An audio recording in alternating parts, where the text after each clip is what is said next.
Recording. Yep. Good morning, guys. Back. It's that garage room, studio, storage facility, mining rig operation space that I'm finally back in. Welcome back, guys. Thanks for watching again. I've been up to a lot. Well, thanks for watching today, this day, whatever this day is, Tuesday, June. Nothing going on. Everything's just kind of blah. Lots of excuses as to why things are blah. But it's good because I've been operating on a basis that this doesn't matter because I got a real life. I'm signing at least, got it down to 25 pages. Very happy about that. In the midterm, getting ready to move out of here and into a more industrial space. I've been playing with ideas. I sell a lot of Barnwood frames. Look what I've done. I've actually found some cold rolled steel, attached it to some wood with some rivets, and that rust is something I put on there last night. You can see the shiny spots where the corrosive. Yeah, I'm designing new frames that are nobody else can make. That's kind of with my Barnwood, my floater frame style.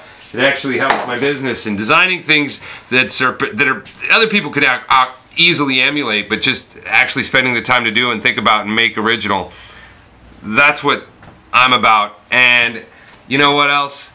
That's what the party's about, guys. It's about designing something that's unlike anything else, that operates under the same kind of thing, but it's going to look a little different and it's going to feel a whole lot different. This rivet with the metal, I guarantee you it's going to be pretty popular. Just kind of come up with a design and implement it, and I'll be selling frames, you know, even though I'm an artist and I sell my art. It's all about creating value and making things interesting. And that's what I'm really attached to in this platform with a P4. You know, other things I'm invested or look at and invest in crypto have to do with functionality and stuff. But P4 is the only one that's a design that doesn't have a direct application. It's inventing its own application. And that design, the more I wrap my head around it, the more compelling it is.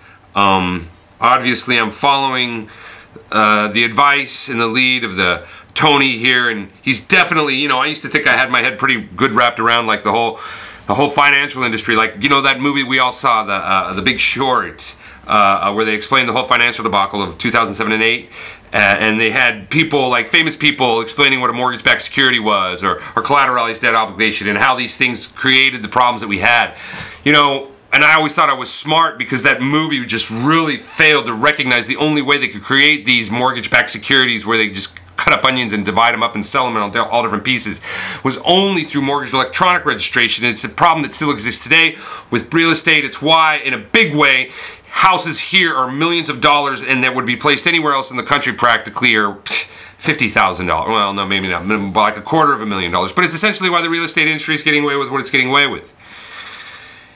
So, with that being said, I thought I understood the financial industry and acting like, you know, telling you stories like I act like I know what I'm talking about. Tony has definitely enlightened me, particularly to the dynamics of buy and sell, you know, and what I thought I knew. Even though I operate as a merchant, I go on the street and I manufacture and I sell what I sell and I turn that money into more things that I can sell. I thought I knew everything about what it took to buy and sell things. I got accounts where I buy supplies. I pay for events, you know, for promotions, and no, there's a whole different world when it comes to finance. And I'll tell you what, Tony's got a pretty good handle on from what I understand it. And the best thing about this is riding this wave, no matter what comes of it.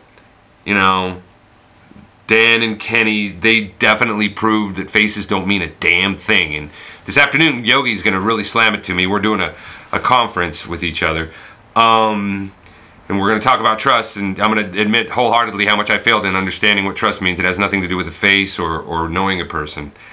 It has to do with understanding how this whole thing works and knowing what you put into it and being responsible for your own actions.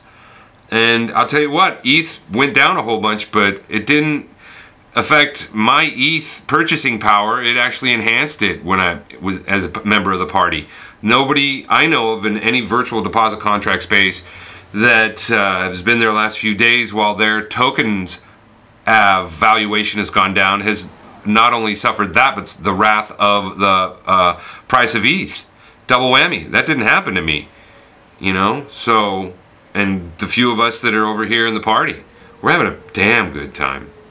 So, kind of back on track with this space, trying to think that I'm delivering some content that's good to you. Definitely this afternoon, about 4:30 Pacific Coast time, at Golden Yogi and I are going to have at it. Tune in for that.